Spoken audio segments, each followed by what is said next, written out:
Seguimos aprendiendo a formular y nombrar compuestos orgánicos y esta vez vamos a ver las reglas de la nomenclatura, ¿vale? El primer paso a seguir es identificar la cadena con mayor número de átomos de carbono. Porque recordad que aunque los compuestos orgánicos, bueno, los compuestos nos los pinten en el plano y parece que estos están en posiciones fijas, pero no, esos son moléculas que en verdad pueden ir para cualquier lado, pueden estar para la derecha, para la izquierda. Entonces, nos los den pintado como nos los den pintado, tenemos que buscar cuál es la cadena más larga. Parece que esto es la cadena principal y hacia acá hay un grupo funcional, pero fijaos que no, que la cadena principal, la más larga, o sea, al tener que ser la más larga, es esta de aquí, ¿vale? Entonces esta sería la cadena principal y eso sería el grupo funcional. El segundo paso es numerarla en el sentido en el que deje los números más bajos en los localizadores de los grupos funcionales. Voy a ver, ahora vemos la segunda parte. Por ejemplo, en este de aquí, que el grupo es el metilo, podríamos empezar a numerarla 1, 2, 3, 4, 5, 6, 7, 8 y este CH3 quedaría en posición 5. Pero si lo empezamos a numerar por aquí, 1, 2, 3, 4, el metilo que hay queda en la posición 4. Y si hay ácidos carboxílicos, amidas, nitrilos, aldehídos, estos son los grupos que tienen que estar obligatoriamente en un carbono terminal. Pues si solo hay uno de esos, el carbono en el que esté tiene que numerarse como el carbono 1, ¿vale?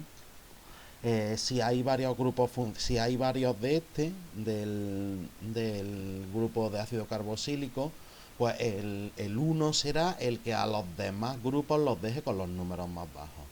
Y si hay dos grupos, por ejemplo, imaginaos que aquí, en este ejemplo que estábamos, hay en posición 4 un metilo, si lo numeramos para acá, y si lo numeramos para el otro lado, por ejemplo, una amina en la posición también 4. Entonces no sabemos cuál es el que los dos lo dejan 4, pero por qué lado empezamos.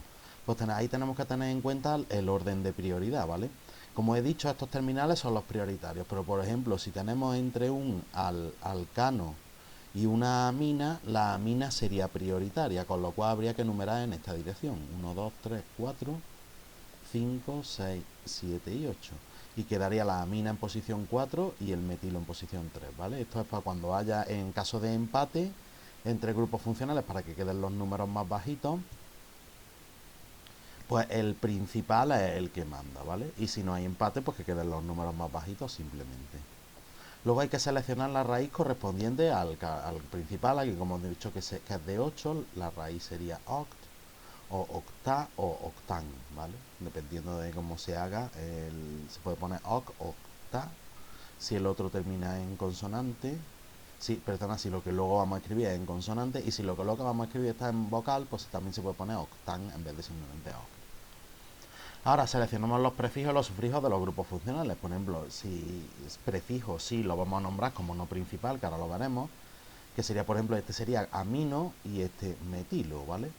O si lo vamos a nombrar como principal, este nunca se puede nombrar como principal porque fijaos que es de los que menos prioridad tiene, que lo vemos aquí, ¿vale? Los alcanos, éteres y halogenados y compuestos halogenados son los que menos prioridad tienen. Pues como estaba diciendo, aquí sería metilo y amina, o amino o amina si lo vamos a nombrar como principal. Ahora, si el grupo funcional puede estar en varios carbonos distintos, hay que poner delante un número que es el localizador y separado por guiones, ¿vale? Pero indicando al carbono al que está unido, ¿vale? Esto del localizador, por ejemplo, como hemos dicho que el metilo está en posición 5, pues sería 5-metil. Y habría que poner pues, 4 amino. Todo separado entre guiones como ellos, entre ellos. ¿Y por qué digo esto de situado en carbonos distintos? Porque, por ejemplo, si tenemos una cetona en un átomo, en uno de 3 átomos de carbono, como la cetona solo puede ir en esta posición, aquí no hay que decir 2 ona, ¿vale? Está prohibido y simplemente se pone ona, ahí no se le pone el localizador. O por ejemplo, en uno de 2 átomos de carbono, perdona, de 3 átomos de carbono con un grupo metilo, por ejemplo en este de aquí, como el metilo no puede ir ni aquí, porque entonces sería una cadena de 4, ni aquí, y solo puede ir aquí el metilo, pues no se dice 2 metilos, sino que se dice simplemente metilpropano. Esto de poner el localizador, si solo puede estar en un sitio, está prohibido. Te lo pondrían mal si dices que esto es el 2-metilpropano.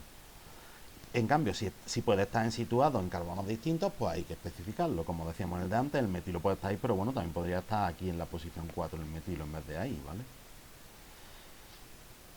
Si, como he dicho, si no puede estar situado en otro carbono, está prohibido poner el localizador. El grupo principal se nombra después de la raíz. Como decía, si este es del octano, sería el octan 4-amina. No voy a poner el grupo metilo o amina. Pero si lo nombramos como principal, sería 4-amino. Y ahora no habría ningún principal, pues octano. Le añadimos ano para indicar que no hay ninguno principal, ¿vale? Aunque a mí en muchos vídeos, en vez de octan 4-amina, me gusta más llamarlo oct, ¿vale? El an no lo pongo, ¿vale? Ni la A ni la AN. Y así me curo en salud. Pero bueno, técnicamente lo que hay que hacer es poner la A cuando el siguiente empiece consonante y an cuando no empiece. Y nada cuando se ponga ano, ¿vale? O eno o ino, no se pone nada. Bueno, con los ejemplos lo veremos un poquito más. Los grupos secundarios se nombran antes de la raíz, como he dicho. Pues aquí sería como secundario, pues si hay en metil un 5, pues sería 4 amino, 5 metil. Porque lo que iba a decir es que si hay, si hay varios del mismo, hay que poner tritetra. Imaginaos que está este metilo aquí, como hemos dicho antes, en posición 4 y en posición 5 también un metilo. Pues sería 4,5-dimetil. Que hay 3 aminas y 2, por ejemplo, están 2 aminas o sea, una amina en la posición 4 y 2 aminas en la posición 3. Pues diríamos 3,3,4 porque hay 3 y una está en el 3, la otra en el 3 y la otra en el 4, y como hay 3 tienes que decir triamina o triamino, depende de cómo lo vayamos a nombrar, ¿vale? Lo de principales y no principales pues lo tenéis en las tablas estas que había puesto en la, ¿vale? Como se dice cuando se pone principal y no principal, ¿vale? Cómo se nombra de una manera y cómo se nombra de la otra, lo tenéis en las tablas anteriores del... Pues sigamos y ya vamos terminando. Si hay varios de distintos tipos, se nombran en orden alfabético, que era esto que iba a decir ahora, que no se puede poner aquí, en este de aquí, no se puede poner 5-metil guión 4-amino, no se puede poner porque como la A va antes que la M, habría que ponerlo al revés. 4-amino guión 5-metil octano. Ahí cuando hayan varios no principales o varios principales en orden alfabético. Y luego por último, bueno, perdona que me estoy equivocando, que estoy en la de M y a la otra. Exacto, si hay varios, se nombran por orden alfabético. Y por último, aquí vuelvo a poner, antes de terminar, vuelvo a poner el orden de prioridades y en el siguiente vídeo pues empezaremos con ejemplos.